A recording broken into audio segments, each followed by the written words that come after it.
Om Namo Bhagavate Vasudevaya. Om Namo Bhagavate Vasudevaya. Om Namo Bhagavate Vasudevaya.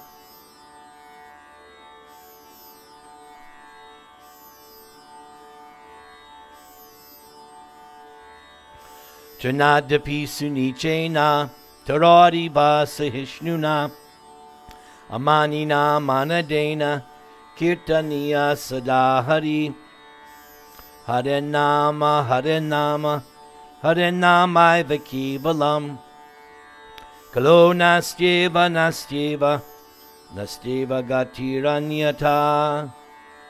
So as we started when we did this chapter, whenever we do Bhagavad-Gītā class here, we're going to read all the translations to the current chapter that we're studying, and then we'll go to where we left off. So we're in chapter 14, the three modes of material nature. We're going to read all the translations. The Supreme Personality of Godhead said, "Again, I shall declare to you this supreme wisdom, the best of all knowledge, knowing which all the sages have attained the supreme perfection. By becoming fixed in this knowledge, one can attain to the transcendental nature like my own. Thus established, one is not born at the time of creation, or disturbed at the time of dissolution.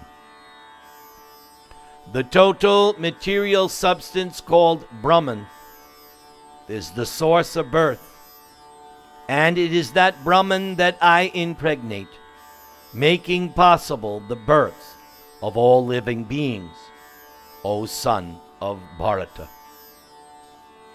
It should be understood that all species of life, O son of Kunti, are made possible by birth in this material nature, and that I am the seed-giving father. Material nature consists of the three modes: goodness, passion, and ignorance. When the eternal living entity comes in contact with nature, O mighty armed Arjuna, he becomes conditioned by these modes. O sinless one, the mode of goodness, being purer than the others, is illuminating, and it frees one from all sinful reactions. Those situated in that mode become conditioned by a sense of happiness and knowledge. The mode of passion is born of unlimited longings and desires, O son of Kunti, and because of this, the embodied living entity is bound to material fruitive actions. O son of Bharat, know that the mode of darkness, born of ignorance, is the delusion of all embodied living entities. The results of this mode are madness, indolence, and sleep, which bind the conditioned soul. O son of Bharat, the mode of goodness conditions one to happiness. Passion conditions one to fruitive action, and ignorance, covering one's knowledge, binds one to madness. Sometimes the mode of goodness becomes prominent, defeating the modes of passion and ignorance, O son of Bharat.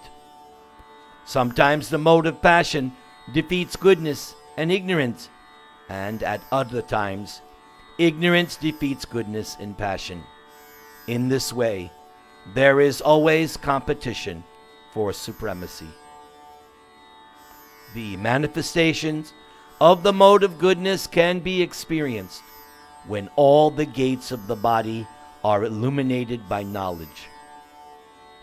O chief of the Bharatas, when there is an increase in the mode of passion, the symptoms of great attachment, fruitive activity, intense endeavor, and uncontrollable desire and hankering develop. When there is an increase in the mode of ignorance, O son of Kuru, darkness, inertia, madness, and illusion are manifested.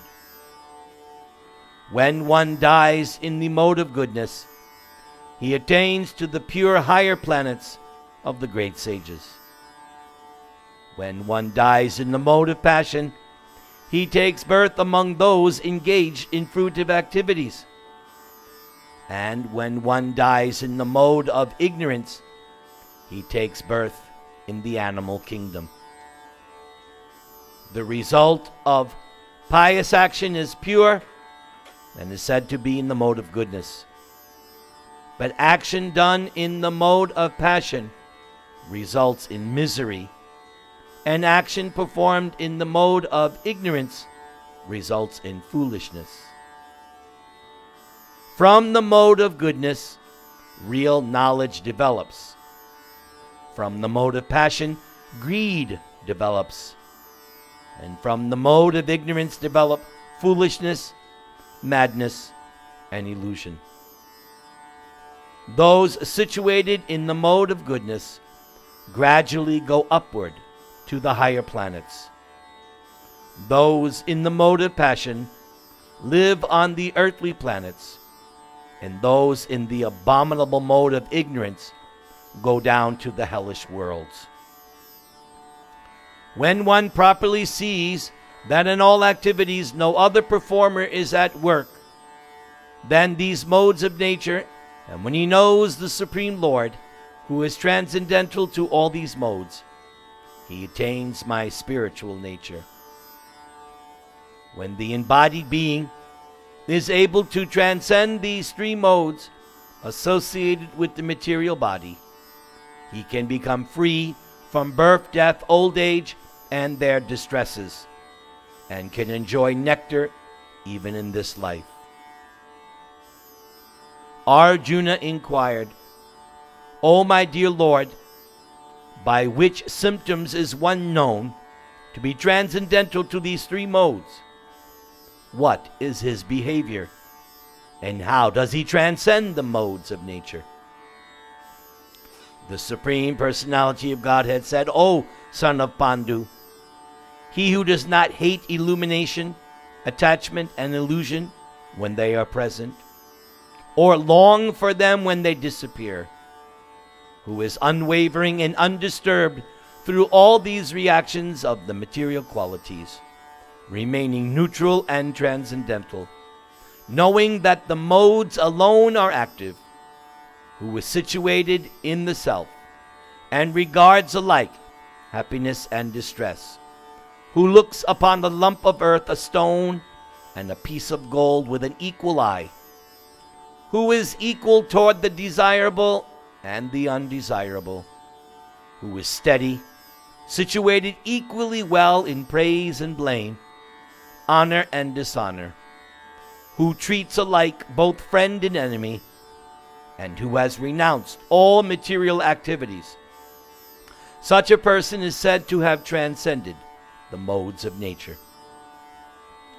One who engages in full devotional service, unfailing in all circumstances, at once transcends the modes of material nature, and thus comes to the level of Brahman. And I am the basis of the impersonal Brahman, which is immortal, imperishable, and eternal, and is the constitutional position of ultimate happiness.